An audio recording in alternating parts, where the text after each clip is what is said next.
교단연합 교육주일인 오늘 우리에게 주신 하나님의 말씀은 예레미야 18장 1절에서 4절 그리고 13절에서 17절까지 말씀을 같이 발췌독하겠습니다.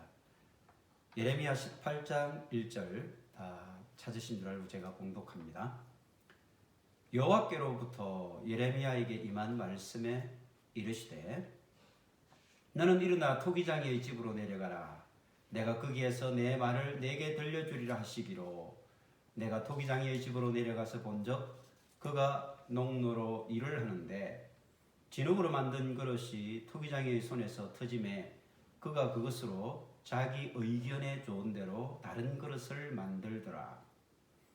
13절부터 17절까지. 자, 13절. 그러므로 여호와께서 이와 같이 말씀하시니라. 너희는 누가 이러한 일을 들었는지 여러 나라 가운데 물어보아라. 전혀 이스라엘이 심히 가증한 일을 행하였도다. 레바논의 눈이 어찌 들의 바위를 떠나겠으며 먼 곳에서 흘러내리는 찬물이 어찌 마르겠느냐. 물은 내 백성은 나를 잊고 허무한 것에게 분향하거니와 이러한 것들은 그들로 그들의 길 곧 그 옛길에서 넘어지게 하며 곁길 곧 닦지 아니한 길로 행하게 하여 그들의 땅으로 두려움과 영원한 웃음거리가 되게 하리니 그리로 지나는 자마다 놀라서 그의 머리를 흔들리라. 내가 그들의 원수 앞에서 흩어버리기를 동풍으로 함같이 할 것이며 그들의 재난의 날에는 내가 그들에게 등을 보이고 얼굴을 보이지 아니하리라. 아멘. 오늘은 옛길인가 곁길인가 이런 제목으로 특별히 교육주일이기 때문에 우리가 하나님의 교훈을 또 하나님의 교육을 받는다는 입장으로 그런 마음으로 우리가 하나님 말씀을 살펴봤으면 좋겠고요. 그래서 우리는 언제나 하나님 말씀을 통해서 항상 배워야 되겠죠. 그 말씀은 언제나 우리를 가르쳐 주십니다. 그래서 특별히 오늘이 교육주일이라서 그런 것이 아니라 51년 52주가 항상 교육주일이죠. 우리는 하나님으로부터 배워야 하고 하나님의 그 가르침을 들어야 하고 그 가르침을 따라 우리가 살아야 하는 것이죠. 그렇기 때문에 오늘 더 내 삶에 유익한 말씀이 어떤 말씀일까 이렇게 생각할 것이 아니라 하나님 무엇을 우리에게 가르쳐 주시고자 무엇을 말씀하시는가, 지금 하나님의 마음과 그 뜻이 무엇이며 그래서 내가 그 하나님의 뜻에 따라 어떻게 살 것인가를 고민해야 되지. 오늘도 나에게 흡족한 말씀이 나오나 안 나오나 그런 것을 기대해서는 안 될 것으로 생각합니다. 그래서 오늘은 특별히 15절에 나오는 말씀, 무릇 내 백성은 나를 잊고 험한 곳에서 분향하거니와 이러한 것들은 그들로 그들의 길 곧 그 옛길에서 넘어지게 하며 곁길 곧 닦지 아니한 길로 행하게 하여, 이 옛길과 곁길이라고 하는 두 개의 길이 나옵니다. 그래서 오늘 제목을 옛길인가 곁길인가 이렇게 정해 보았습니다. 여러분, 우리는 많은 성경의 역사를 돌아보면서 이스라엘 백성들이 과연 하나님의 길을 걸어가고 있었느냐 아니면 하나님의 길을 벗어나고 있었는가, 결국은 이 두 가지 선택지에서 언제나 하나님의 칭찬을 받거나 하나님의 심판을 받거나 이런 갈림길에 늘 서 있었던 그게 역사의 흐름이었죠. 오늘 우리 역시 마찬가지입니다. 우리에게 주어진 인생의 길을 걸어가는데 그 길이 하나님이 과연 준비하신, 그래서 하나님이 원하시는 그 길을 우리가 걸어가고 있는가? 그렇다고 한다면 우리는 하나님으로부터 정말 인정받고 칭찬받는 인생이 되겠죠. 반면에 하나님께서 원하지 않고 하나님께서 예비한 길이 아닌 그 길을 가고 있다면 우리의 인생은 반드시 하나님으로부터 책망을 받고 끊임없이 그 길을 돌이키라. 그 길이 아니야. 그 길이 아니니까 다시 이 길로 가야 돼. 돌이켜 옳은 길로 내가 정한 원하는 그 길로 가야 돼. 라고 말씀을 하시는 그 말씀을 우리가 들어야 되는 것이죠. 오늘 예레미야 선지자는 이스라엘 백성들에게 그 메시지의 강렬함, 하나님의 그 안타까운 마음, 이것을 온몸으로 보여주기 위한 메시지가 한 번 더 등장합니다. 선지자들이 하나님의 말씀을 전할 때는 단순히 입으로만 말씀을 대언하기도 했지만 경우에 따라서는 어떤 그들의 행위로 예언을 선포했다라고 하는 것을 우리는 많이 알고 있습니다. 이걸 우리가 이제 행위 예언을 통해서 하나님의 메시지가 더 강렬하게 전해지기를 원하시는 것이죠. 그래서 하나님은 이제 예레미야를 토기장의 집으로 인도하십니다. 토기장의 집으로 내려가서 보니까 그 토기장이가 녹로라고 하는 것은 여러분들이 잘 아시는 것처럼 토기를 빚을 때 이렇게 돌리지 않습니까? 이렇게 발로 돌리면 위에 얹혀 있는 흙을 토기장이가 이렇게 손을 쭉 이렇게 조절하면서 토기를 빚어내지 않습니까? 그게 농로라고 하는 거예요. 농로. 그래서 농로에서 진흙을 이렇게 이겨서 토기를 만들고 있는 거예요. 근데 그 진흙으로 만든 그릇이 토기장의 손에서 터짐에 진흙으로 토기를 만들 때 그 토기가 처음부터 완전한 그릇으로 빚어지는 경우는 드물겠죠. 그래서 보면 많은 경우에 그 토기장이의 진흙 이기는 그 토기가 처음에 원했던 그릇으로 나타나지 않고 이상한 또 잘못된 그릇 또 불량품 그래서 중간에 막 그릇이 터지기 일쑤였습니다. 그럼 어떻게 될까요? 그럼 당연히 토기장에는 그 그릇을 터진 그릇은 못 쓰니까 버리고 다시 새로운 진흙을 이겨서 또 그릇을 다시 만들어내겠죠. 그리고 그 그릇이 쫙 이렇게 농로 위에서 돌아가면서 이렇게 토기장이의 그 아주 멋진 손을 따라서 빚어지게 되는데 그 빚어질 때에 그게 제대로 빚어지지 않고 토기장이의 뜻과는 다른 모습을 또 하게 되면 아무리 거의 완성품에 이르렀다 할지라도 그 토기를 그냥 가감없이 부숴버리죠. 그래서 토기장이의 집에 가보면 끊임없이 완전한 토기가 만들어질 때까지 그 토기 만들어진 옹기를 깨버리는 그런 많은 파편들을 우리가 보게 되죠. 오늘 본문에서도 하나님께서 이 토기장이의 비유를 통해서 무엇을 말씀하시고자 하는가? 토기장이의 손에서 진흙이 터질 때 그것으로 자기 의견에 좋은 대로 다른 그릇을 만들게 되죠. 이사야서에서 토기장에 대한 이야기가 계속 나오잖아요. 이사야 30장 14절 말씀입니다. 그가 이 나라를 무너뜨리시되 토기장이가 그릇을 깨뜨림같이 아낌이 없이 부수시리니 그 조각 중에서 아궁이에 불을 붙이거나 물웅덩이에서 물을 뜰 것도 얻지 못하리라. 아무 쓸모없는 완전한 그냥 쓰레기와 같은 그런 조각난 그런 파편으로 바뀌어버릴 것이다. 이스라엘 백성들이 이렇게 하나님 뜻을 거스르고 하나님의 길을 가지 않는다면 너희들 토기장이가 마음에 들지 않는 그릇들 다 깨뜨려가지고 그 옹기 조각들 널려있는 거 봤지? 그것은 물 뜰 수도 없고 그것으로 어떠한 아궁이에 불을 붙이는데도 쓰지 못하는 아무 쓸모없는 그저 버릴 바밖에 없는 그런 존재로 너희들이 변할 수 있다는 것을 명심해야 돼. 이것을 이사야 선지자를 통해서도 계속 하나님께서 말씀하셨거든요.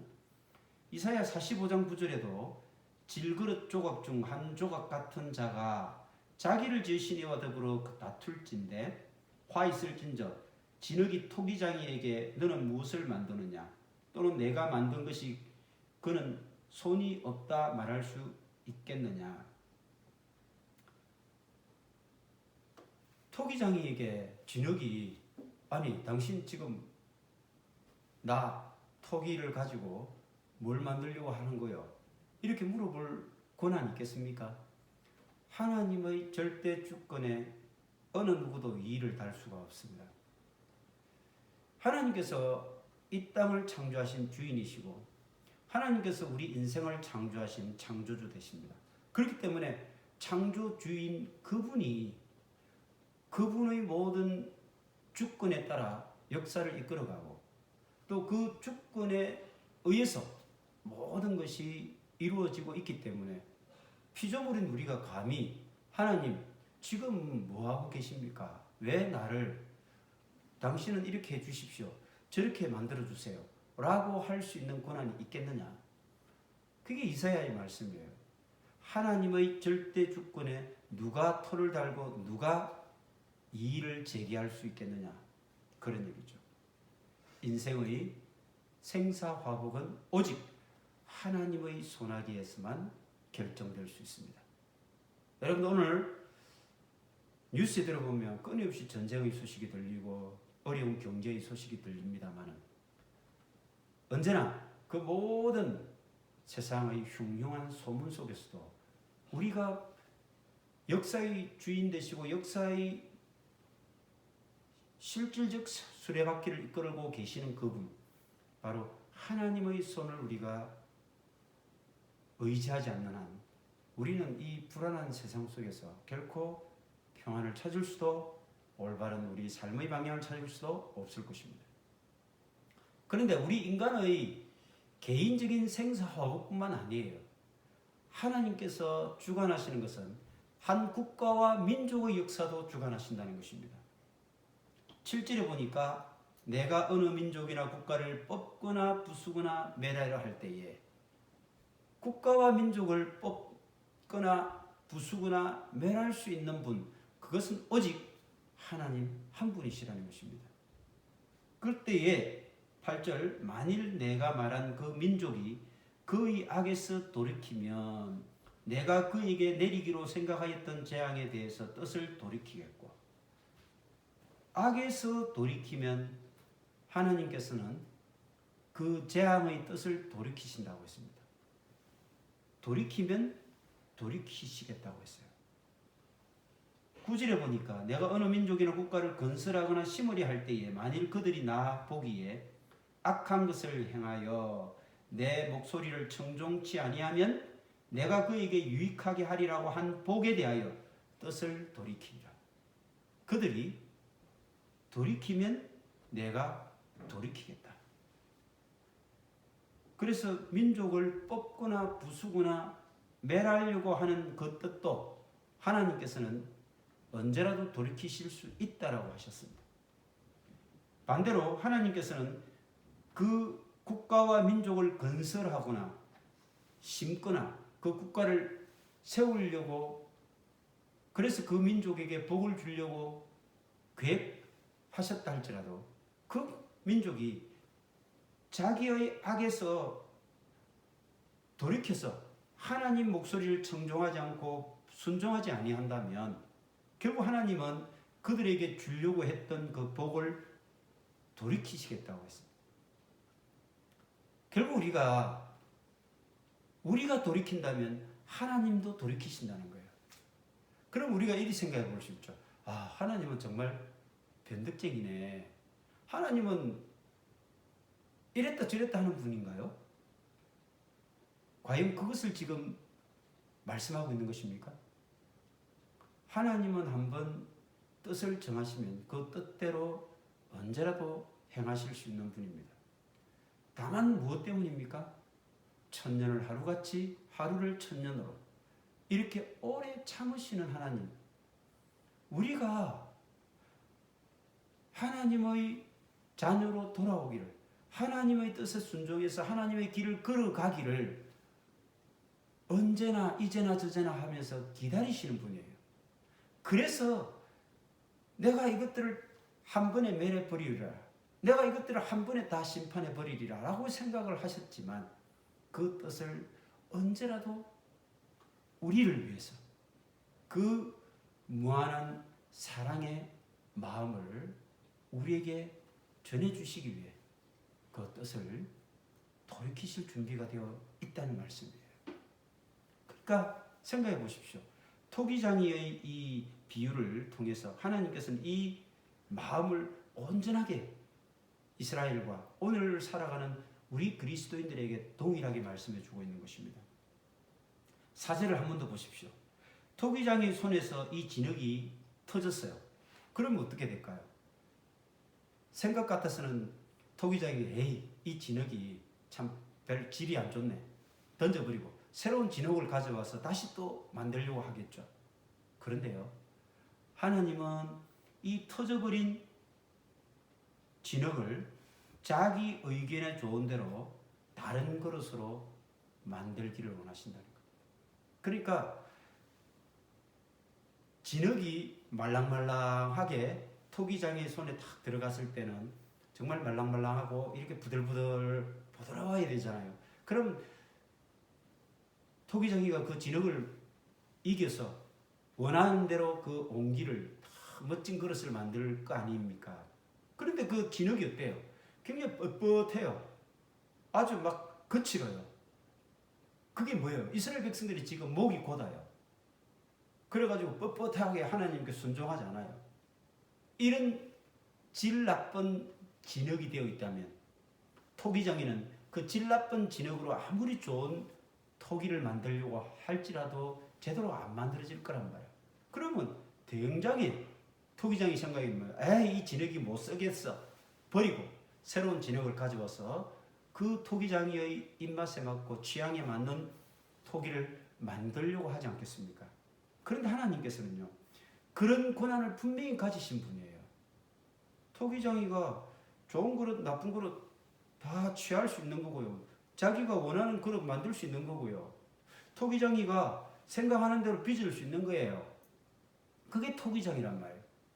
그런데 오늘 중요한 것은요, 하나님께서는 비록 그 질 나쁜 진흙일지라도 그것을 버리지 않고 하나님께서는 또 다른 모양의 그릇을, 거기에 맞는 그릇을 다시 만들어내려고 이렇게 하신다는 거예요. 무엇입니까? 바로 하나님의 놀라운 자비와 은혜의 그 한없는 사랑의 모습을 우리가 이 토기장의 모습을 통해서 우리가 알 수 있는 거예요. 하나님께서는 변덕쟁이다? No. 하나님께서는 이랬다 저랬다 심술쟁이다? No. 하나님은 우리가 하나님의 그 마음을 이해하고 하나님의 그 뜻을 깨닫고 돌아오기를, 우리가 그 길을 다시 되돌아올 것을 하나님께서는 끊임없이 기다리고 계시는 분이라는 거죠. 그래서 뜻을 정해서 딱 멸망하고 딱 심판해버리면 깨끗하죠. 하지만 하나님은 언제라도 그 뜻을 돌이킬 준비가 되어 있는 자비로우신 우리의 아버지시라는 겁니다. 여러분들, 우리가 그 하나님의 그 무한한 우리를 향한 애틋한 마음을 우리가 읽고 나갈 수 있다면, 그 마음을 이해할 수 있다면, 우리는 우리의 삶에서 언제라도 하나님의 기뻐하시는 그 길을 따라 돌이킬 수 있는 우리들이 될 수가 있는 것입니다. 그래서 하나님은 끊임없이 자기 자신을, 어떻게 보면 뭘까요? 자기를 배신할 수 있는, 이 좀 표현이 이상한데, 하나님이 자신을 배신한다는 게 너무 이상하잖아요. 어떻게 보면 절대자인 신이신 하나님이 자신을 배신한다. 자신을 어떻게 배신합니까? 내가 너희를 심판하겠다 하면 그대로 심판을 딱 하는 것이, 그게 신이잖아요. 신이잖아요. 내가 이걸 멸망시키겠다 하면 멸망시키는 것이 바로 신이란 말이에요. 근데 우리의 하나님은 그런 신이 아니라는 거예요. 그런 신이야. 언제라도 우리를 위해서 우리를 구원하실 수만 있다면 언제라도 자기 자신의 그 선포를 배신할 수 있는 그런 놀라운 사랑과 자비의 하나님이시라는 겁니다. 이걸 우리가 지금 이 시간에 우리가 다시 한번 생각해 본다면, 야, 우리가 믿는 하나님 정말 놀라운 분이시다. 정말 하나님은 이방의 그런 우상들, 그런 헛된 신들처럼 너를 멸망하겠다 하면 심판 끝, 너를 뭐 어떻게 해주겠다 끝, 이게 아니라는 거예요. 기다리고 이제나 저제나 참고 참으시는, 그래서 결국 그 자녀가 하나님의 뜻에 맞는 길을 돌아올 때에 너무너무 좋아서 저 멀리 떨어져 있는데도 불구하고 그 탕자가 돌아왔을 때 벗은발로 뛰어나와서 기쁨으로 그 자녀를 안아주시면서 온 동네방네 잔치를 벌이시는 그분이 바로 우리 하나님이시라. 정말 하나님은 우리를 위해서 자기를 제외시키고 소외시키며 자기를 배신하는 그런 결단과 그런 것도 얼마든지 하실 수 있는 놀라운 분이시라는 겁니다. 빌립보서 2장 6절 8절 말씀, 우리가 너무 잘 아는 말씀인데요. 그는 근본 하나님의 본체이시나 하나님과 동등됨을 취할 것으로 여기지 아니하시고 오히려 자기를 비워 종의 형체를 가지사 사람들과 같이 되셨고 사람의 모양으로 나타나서 자기를 낮추시고 죽기까지 복종하셨으니 곧 십자가에 죽으심이라. 하나님이 자기를 스스로를 배신하게 만드시는 가장 극단적인 예를 들자면 바로 신이신 하나님이 인간이 되어 이 땅에 오셨다는 겁니다. 아니, 하나님은 신이신데 피조물인 인간의 모습으로 이 땅에 오셔요? 생각해 보십시오. 신이신 하나님이 그 미물과 같은 자기가 만든 많은 피조물 중에 한갓 미물이라고 할 수 있는 그 인간, 그 모습으로 자신을 낮추시고 이 땅에 오셔서 그것도 종의 형체로, 그것도 그 피조물들을 위해서, 그 피조물들을 섬기기 위해서 오셨다는 거예요. 놀라운 일 아닙니까? 놀라운 일이에요. 왜 그랬습니까? 바로 저와 여러분들을 너무너무 사랑하시기 때문에. 도대체 하나님은 그 천상의 신의 자리에 가만히 머물러 계실 수가 없었다라고 하는 거죠. 그분은 그 자리를 박차고 친히 이 땅의 피조물의 고통 속으로, 피조물의 그 모든 아픔과 불행과 죽음의 깊은 어둠 속으로 그분이 걸어오셨다는 것입니다. 왜요? 그 피조물의 모든 고통과 죄악의 신음에는 그 모든 피조물들의 멸망을 볼 수 없었기 때문에 그분이 자신을 던져서 스스로 자신을 제한하심으로써 우리를 구원하시고, 그래서 그분의 진정한 자녀로 만들어주기 위해서 오셨다는 것입니다. 이것이 기독교입니다. 이것이 놀라운 복음이고요. 이것이 우리가 하나님을 믿는 예수 그리스도의 제자가 되기를 원하는 그 유일한 이유가 되는 것입니다. 오늘 여러분 하나님의 자녀가 되었다는 것, 그리고 예수 그리스도를 우리가 믿고 따르며 그분을 나의 주 나의 하나님으로 고백하는 것이 참으로 우리가 예사롭지 않습니다. 이게 얼마나 큰 특권이며 놀라운, 세상의 어떤 기적보다 더 놀라운 일이라는 것을 여러분들이 명심하시고 우리의 삶에 대해서 정말 자부심을 가지고 하나님께 감사하는 삶을 우리가 살아갈 수 있기를 축원드립니다.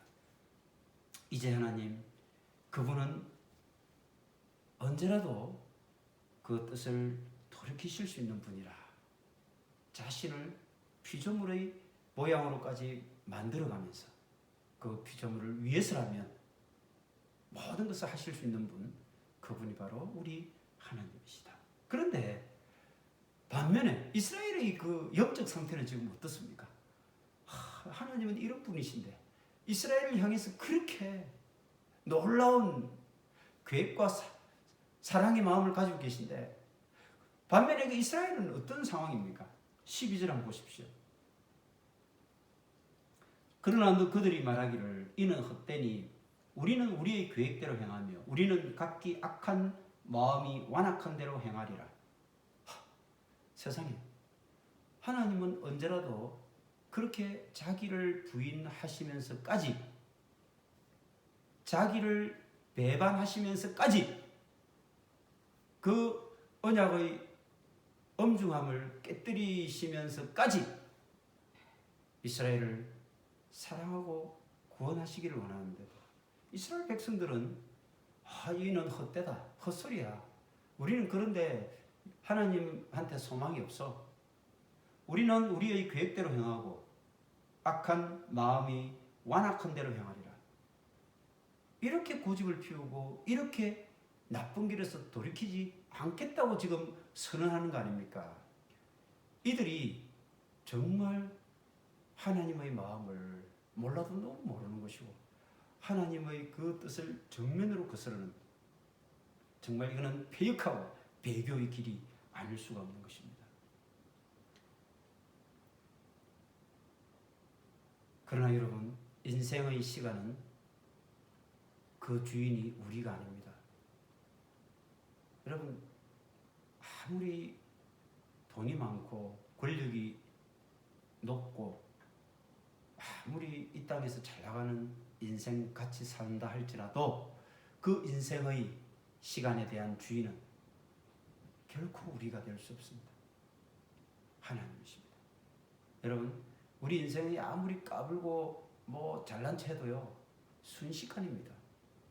다 결국은 금방 순식간에 아침 이슬처럼 사라져버리게 될 것입니다.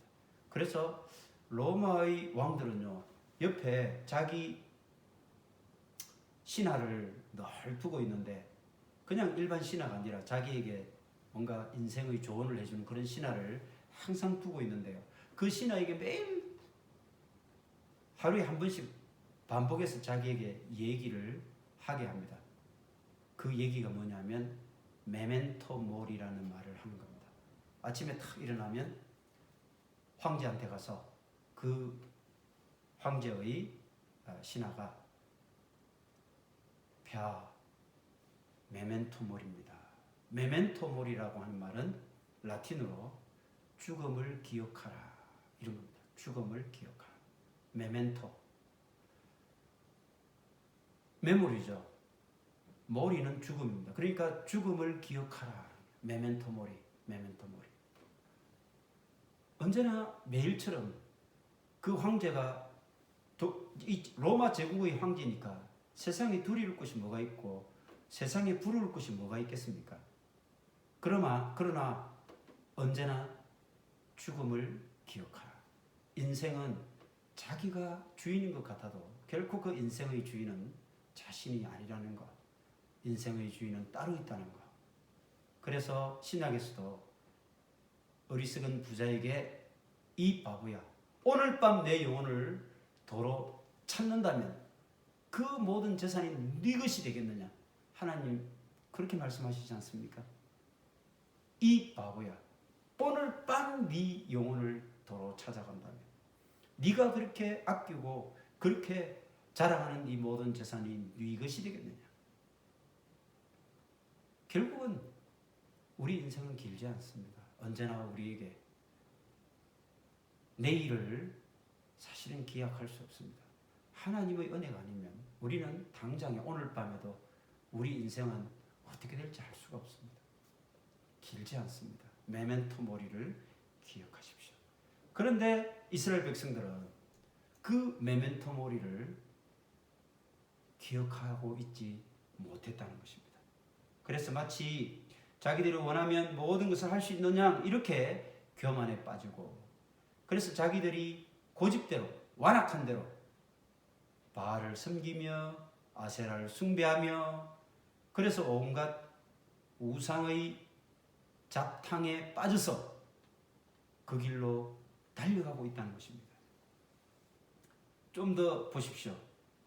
이스라엘의 영적 배역 현상을 13절에서 이렇게 말씀해 놨죠. 하나님께서 뭐라고 말씀하십니까? 여러 나라 가운데 물어봐라. 너희들의, 우리도 그렇게 얼마나 답답하면 너 길 가는 사람들 붙잡고 물어봐봐라. 이렇게 하는 게 세상에 이런 법이 있는지, 이런 표현과 같은 거예요. 여러 나라한테 물어봐라. 처녀 이스라엘의 심히 가증한 일을 행하였도다. 이스라엘은 처녀입니다. 곧 하나님의 언약의 신부잖아요. 그래서 언제나 항상 하나님의 입장에서는 이스라엘을 처녀 이스라엘로 표현을 하십니다. 너희들은 내하고 시내산에서 언약 맺었지? 너희들이 내 백성이 되고 내가 너희들 하나님이 된다고 우리 약속했지? 그러면 나는 신랑이 되고 너는 신부가 되는 거야. 너는 내 처녀란 말이야. 나의 처녀로서 너가 순결을 지켜야 하는데 너가 나를 버리고 우상을 섬기고 이방 잡신들을 따르고 이 가증한 일을 행하고 있구나. 그러시면서 14절에 레바논의 눈이 어찌 들의 바위를 떠나겠으며, 레바논의 눈이라는 말은 레바논 산맥에서 우리가 성지순례를 가봤는데 이스라엘의 제일 북쪽 북단이 텔단이라고 하는 곳입니다. 단. 그럼 단 지파가 물론 그곳에서 거주를 했기 때문에 이제 유리한 이름이기도 하지만 요단강이라고 하잖아요. 요단. 그러면 요단 동편, 요단 서편 이렇게 하잖아요. 이때 요단이라는 말도 단에서 나온 말이거든요. 그럼 요단이라는 말은 단으로부터 흘러내린다 이런 뜻이에요. 요단강이 그렇잖아요. 텔단에서 물이 발원해서 흘러내리면서 갈릴리 호수 위쪽의 상부 갈릴리, 갈릴리 호수 아래쪽 사이까지 하부 갈릴리 이렇게 이어지는 강이 요단 강이에요. 요단, 단으로부터 흘러내린다 이런 뜻입니다. 그 텔단은 지금 우리가 성지순례를 가보면 거기에 그 물의 근원이 어디냐? 바로 헬몬산이죠. 헬몬산을 보면 그 단으로 쫙 올라가 보면 텔단 쪽으로 버스를 타고 가면 바로 멀리서도 높은 산에 눈이 쌓여 있는 걸 볼 수 있습니다. 만년설이죠. 그래서 우리 로키도 보면 만년설에 뒤덮여가지고 그 끊임없이 눈이 녹아서 그 물이 흘러내리지 않습니까? 빙하 녹은 물. 그것처럼 텔단에서도요 끊임없이 그 이스라엘은 척박한 땅이고 물이 없는 땅인데도 그곳은 끊임없이 물이 흘러내려요. 그래서 그 텔단에 위치한 도시가 가이사랴 빌립보인데 거기 보면 가이사랴 빌립보가 왜 큰 도시로 그때 번성했던 도시였느냐 하면 물 때문이었거든요. 물이 굉장히 풍부한 도시예요. 우리가 거기 가보니까 와 이게 사막의 도시라고 할 수 있겠는가. 물이 뭐 엄청 쏟아져 내렸거든요. 그러니까 지금 자 본문에서 예레미야 선지자가 이렇게 말해요. 레바논의 눈이 헬몬산의 만년설이거든요. 이 눈이 어찌 들의 바위를 떠나겠으며, 눈이 녹는 거 너희들 봤냐? 만년설이 없어진 거 봤냐? 또 먼 곳에서 흘러내리는 찬물이 어찌 마르겠느냐? 텔단의 그 물이 마른다고? 전혀 상식 밖의 일이야. 그 자연 현상에서도 너희들 그런 법이 없다는 거 알지 않느냐 이런 말이에요. 그거 마르잖아. 텔단의 물이 마르지 않고 레바논 산맥에 있는 헤르몬 산의 만년설이 결코 녹아내리지 않아. 그런데 그런 상식의 섭리에 따라서 자연 현상은 변함이 없는데 어찌 15절에 무릇 내 백성은 나를 잊고 허무한 것에게 분향하거니와. 그런데 너희들은 어떻게 이 상식적인 길을 따르지 않고 이 지극히 자연스러운 자연현상의 원리에 따라가지 않고 너희들이 엉뚱한 길을 걸어가고 있어. 너희들이 나를 잊고 허무하고 너무너무 허망한 이 이방 잡신들을 섬기고 그것들에게 소망을 두고 그것을 따르고 있다니 참 하나님 입장에서는 얼마나 안타까운 일입니까? 그래서 하나님은 그들의 길 곧 그 옛길에서 넘어지게 하며 이 우상 섬기고 이방의 길로 가는 이 잘못된 길을 걸어가는 그 모든 가르침들 있잖아요. 그것들은 결국은 이스라엘 백성들이 그 옛길에서 넘어지게 만드는 거예요. 우리는 얼마 전에 옛길, 옛적 길이라고 하는 길이 있었잖아요. 기억납니까? 자연스럽게 잊혀지는 거죠. 우리는 예레미야 6장 16절 말씀입니다. 다시 한 번 더 제가 봉독해 드립니다. 여호와께서 이와 같이 말씀하시되 너희는 길에 서서 보며 옛적 길 곧 선한 길이 어디인지 알아보고 그리로 가라. 하나님께서 이스라엘 백성들에게 끊임없이 너 이제 길을 멈추어서 우리가 그 옛날 길 선한 길 우리 제대로 가고 있나 이걸 돌아봐라 이 말이에요. 옛적 길, 그 옛적 길은 무엇입니까? 옛날 너희 조상들과 내가 시내산에서 언약을 맺지 않느냐. 그 시내산 언약의 길이 바로 이 옛길이에요. 선한 길입니다. 그 길은 무슨 길입니까? 하나님께서 언약을 따라 이스라엘 백성들과 맺은 언약이기 때문에 그 길을 따라가게 되면 그 길은 살 길이요. 하나님의 은혜의 길이요. 복을 누리는 길이요. 영생의 길이 되는 것입니다. 그 길이 옛길이에요. 그 길이 선한 길이에요. 그런데 그 길을 버리고 엉뚱한 길을 가고 있다는 거예요. 엉뚱한 길을. 응? 엉뚱한 길을 가고 있다는 거예요. 그래서 계속해서 본문에 자 18장 15절입니다. 그 옛길에서 넘어지게 하는 것. 옛길, 바로 하나님과의 언약의 길, 시내산 언약의 그 길 있잖아요. 하나님의 언약을 통해서 시내산에서 이스라엘 백성들에게 무엇이 주어졌습니까? 10계명을 주셨잖아요. 너희들이 이제 나하고 언약 맺었어. 그럼 너희들은 내 백성이고 나는 너희 하나님이 되고 내가 그러면 너희들을 나의 제사장으로 내가 다 삼고 그렇게 할 거야. 이렇게 말씀하신 거잖아요. 그런데 그 길에서 넘어지게 만드는 것이 뭐라는 겁니까? 바로 이 백성이 나를 잊고 허무한 것들을 분양하고 오늘날로 치자면 뭡니까 여러분? 하나님을 점점 잊어가는 세대. 오늘날 교회를 떠나가고 교회를 출석하지 않는 사람들이 점점 많아지잖아요. 그럼 그네들이 무엇을 추구하고 있습니까? 허무한 것을 분양하는 거죠. 오늘날로 치자면 이 세상의 여러 가지 즐겁고 이 세상의 가치, 이 세상에서 강조하는 그런 가치를 따라간다는 겁니다. 그런 사람들은 하나님의 그 약속의 길, 옛 길, 그 길을 걸어가는데 자꾸 걸림돌이 되는 거예요. 그 길을 못 가게 자꾸 넘어지게 만드는 거예요. 왜?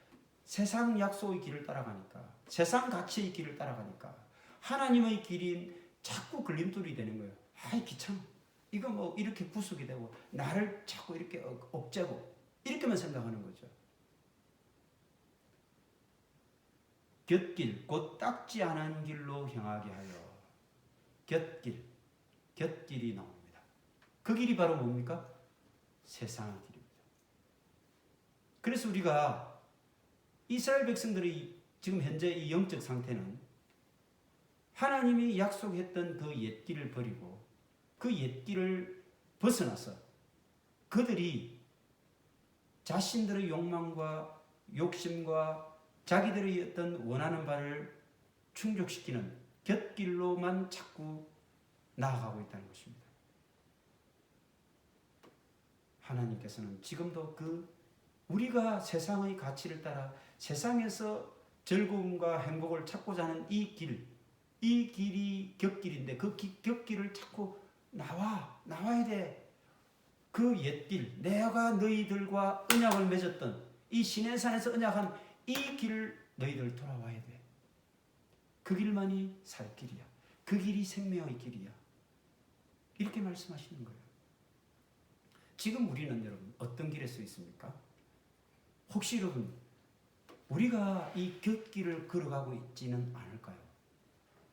이제 우리는 우리의 길을 다시 한 번 더 돌아보면서 하나님의 토라의 길, 하나님의 뜻이 있는 생명의 길, 바른 길, 예수님께서 말씀하셨던 좁은 길을 가라. 좁은 길을 가라. 사람이 많이 다니는 넓은 길, 그게 평탄하고 편안하고 좋은 길 같지? 아니야. 그것은 곁길이야. 그것은 사망의 길이야. 그래서 우리는 이정표 없는 이 곁길, 우리의 욕망을 따라가는 이 곁길, 이 길이 마치 우리가 가기에 편안하고 평탄하고 좋아 보여도 그곳에는 생명이 없습니다. 그곳은 영원한 안식이 없습니다. 그래서 우리는 우리가 가고 있는 이 곁길을 벗어나 새로운 언약의 길, 시내산 토라의 길, 그 옛적 길로 돌이켜야 한다는 것입니다. 엑소더스 해야 되는 것입니다. 이때 우리는 엑소더스라는 말을 쓰는 거죠. 엑소더스. 호도스가 길이라고 했잖아요. 엑스호도스. 그 길을 벗어나야 되는 거죠. 이제 이스라엘 백성들은 예레미야를 죽이려고 합니다. 이스라엘 백성들을 이렇게 타락시키고 영적으로 참 암울하고 어둡게 만든 원흉이 나옵니다. 그 원흉들을 잠깐 소개해 볼게요. 18절 보십시오. 그들이 말하기를 오라 우리가 꾀를 내어 예레미야를 치자. 예레미야를 없애버리자. 제사장에게서 율법이, 지혜로운 자에게서 책략이, 선지자에게서 말씀이 끊어지지 아니할 것이니. 자기들에게도 제사장이 있고 지혜로운 자가 있고 선지자가 있다는 거예요. 그들에게 다 율법과 책략과 하나님 말씀이 다 계속 나온다는 거예요. 그러니 오라 우리가 이제는 저 골치 아픈 예레미야를 없애버리자. 그의 어떤 말에도 주의 기울이지 말자. 무슨 말입니까? 자신들이 싫어하는 말들만 계속 하는 것이 예레미야예요. 예레미야는 자신들이 듣고 싶은 말을 하는 게 아니라 자기들이 들으면 괴롭고 힘든 말만 계속 하는 거예요. 우리가 선지자가 없냐? 제사장이 없냐? 지혜로운 자가 없냐? 다 있는데 그들도 우리에게 얼마든지 얘기하고 다 들려준다. 어떤 얘기를 들려줍니까? 우리가 듣고 싶은 거, 우리가 듣기에 좋은 거, 들으면 덜 달콤한 거, 그런 얘기들 얼마든지 그들에게서 우리는 그 선지자, 제사장, 지혜롭다고 하는 이 사람들로부터 우리가 들을 수 있는데 저 예레미야는 끊임없이 우리 속을 뒤집어 놓고 우리에게 정말 듣기 거북하고 힘든 얘기만 하는데 차라리 저 예레미야를 없애버리자. 그래서 우물을 파고 그를 그 웅덩이에 빠뜨려 버리지 않습니까? 여러분, 이스라엘을 이렇게 영적으로 타락시킨 원흉은 다름이 아니에요. 제사장들이에요. 바로 선지자들이에요. 바로 지혜롭다고 자처하는 그 지혜로운 자들이에요. 이들이 이스라엘 백성들을 그렇게 영적으로 어둡고 타락시키고 배교의 길을 가게 만든 원흉들이라는 거예요. 오늘 어떻습니까? 오늘 이 시대에 하나님 말씀 얼마든지 우리는 들을 수 있고요. 흘러 넘치는 게 하나님 말씀이라고요. 그래서 하나님 말씀 들으면 어느 목사님 말씀을 들으면 너무 은혜로 멋져, 너무 은혜로워, 감동스러워. 그렇게 우리가 얘기하지 않습니까? 여러분, 오늘 교육 주간입니다. 하나님께서 우리에게 무엇을 교육하기를 원하고 계실까요? 잘 될 거야. 너 복 받을 거야. 우리는 이제 그런 잘못된 신앙에서 우리는 벗어나야만 합니다. 진정한 하나님 예언자의 길, 하나님의 종은 스스로를 희생하는. 그래서 예레미야는 이렇게 끊임없이 핍박받고 억압받고 생명의 위협을 받으면서도 여전히 하나님의 진리의 말씀을 숨김없이 가감없이 백성들에게 전했던 것을 생각해보면 오늘 우리가 정말 하나님의 진정한 종이라면, 하나님의 진정한 그리스도의 증인이라면 우리는 끊임없이 옳은 말을 해야 되고, 사람들이 잘 될 거야, 복 받을 거야, 모든 것이 다 치유되고 다 회복될 거야, 이런 듣기 좋은 말을 할 것이 아니라 하나님의 마음을 전하고 하나님의 진심을 얘기하는, 그래서 그로 말미암아 핍박받고 고난받고 힘들고 어려운 상황에 처할지라도 그것을 두려워해서는 안 될 것입니다. 정인이란 말 여러분 아시죠? 종이란 말은 휘페르테스. 정인이란 말은 마르티스입니다. 마르티스. 이게 영어의 마르트, 순교자라는 말이거든요. 그럼 결국 우리 오늘날 우리가 하나님의 말씀의 정인이 된다는 것은 무엇을 말합니까? 사도 바울처럼 순교자가 될 수도 있는 것을 각오해야 된다는 것입니다. 그게 진정한 복음의 정인들입니다. 우리의 삶이 편안하다, 평탄하다, 너무 행복하다 라고 한다면 그것은 어쩌면 우리가 정인된 삶을 제대로 살고 있지 못하다는 증거일 수도 있습니다. 반대로 우리의 삶이 고난에, 고통에 힘들고 너무너무 앞이 보이지 않는 그런 삶을 걸어가고 있는 그런 생각이 든다면 여러분, 그것은 정말 어쩌면 하나님께서 원하시는 참된 마르트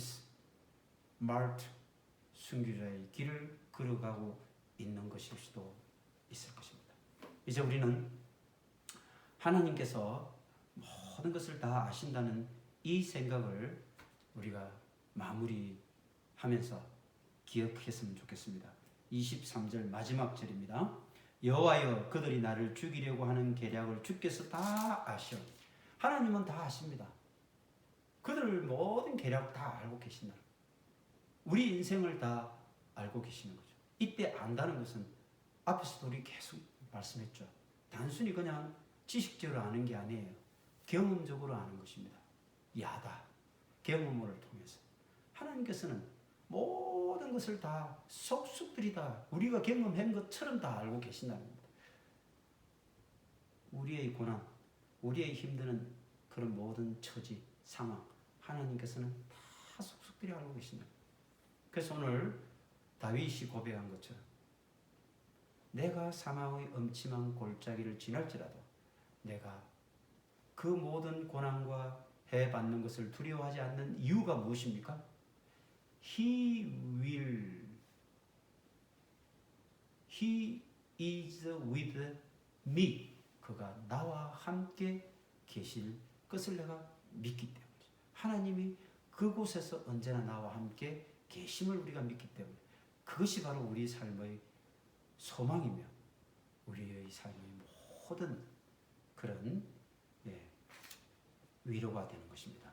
이제 우리는 이 모든 이스라엘의 영적 상태를 우리가 다시 한번 생각하면서 우리 자신들을 돌아보고, 또한 하나님은 그 모든 어려움과 고난의 현장 가운데도 함께 계시는 분, 우리와 늘 언제나 동행하시는 분임을 우리의 가장 큰 위로와 소망으로 삼고 이 한 주간도 승리의 삶을 살아가는 당당한 그리스도인들 다 되시기를 축원드립니다. 찬송가 510장입니다.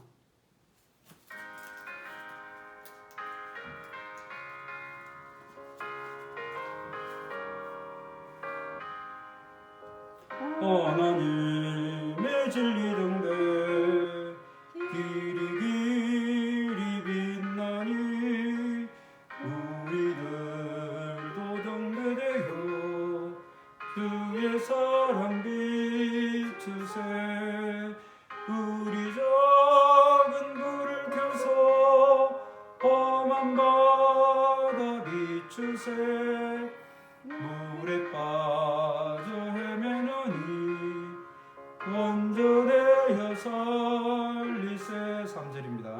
너의 동불 더두어라 거친 바다 비춰라 빛을 찾아 헤매느니 생명선에 건져라 우리 작은 불을 켜서 험한 바다 비추세 물에 빠져 헤매느니 건져내어 살리세. 기도하겠습니다. 전지전능하신 하나님 아버지, 언제 어디서나 하나님의 손으로 저희들을 이끌어 주시고 선한 길로 인도해 주심을 감사드립니다. 참 부끄럽게도 우리는 하나님의 손길을 의지하기보다 세상 손길들을 구하기에 바빴고 생수의 근원 대신 주님을 우리 마음속에 채우려고 하기보다는 세상의 좋은 것들, 세상의 아름다워 보이는 것들로 채우기에 여념이 없었던 죄악된 모습으로 살아왔음을 고백합니다. 이제 이 거센 세속의 물결에 휩쓸려 가지 않도록 항상 진리의 등불을 밝혀주는 말씀을 읽고 듣고 새기며 실천한 일에 게으르지 않는 저희들 될 수 있도록 우리를 붙잡아 주옵소서. 우리가 걷는 이 인생길이 욕망의 곁길에서 서성거리고 평탄한 길을 쫓고 좀 더 안락한 길을 찾아 헤매는 그런 우리 인생, 소망 없는 그 길을 가는 가련한 인생이 아니라 오직 하나님께만 소망을 두고 아름다운 태도와 행실로 걸어가는 그 옛길, 그 선한 길로만 걸어갈 수 있도록 이끌어 주시고 인도하여 주시옵소서. 지금은 우리 주 예수 그리스도의 은혜와 하나님 아버지의 무한하신 사랑하심과 성령님의 인도 동행 등불 되어 주시니 이 시간 예배를 통해 말씀을 통해 욕망의 곁길을 버리고 순종과 생명의 옛길을 걷기로 결단하고 다짐하는 주님의 말씀교회 모든 권속들과 그들의 가족들과 친지들, 그들이 몸담은 일터와 직장, 그곳에서 만나는 모든 만남 가운데 이제부터 영원까지 함께하여 주시기를 간절히 축원하옵나이다. 아멘.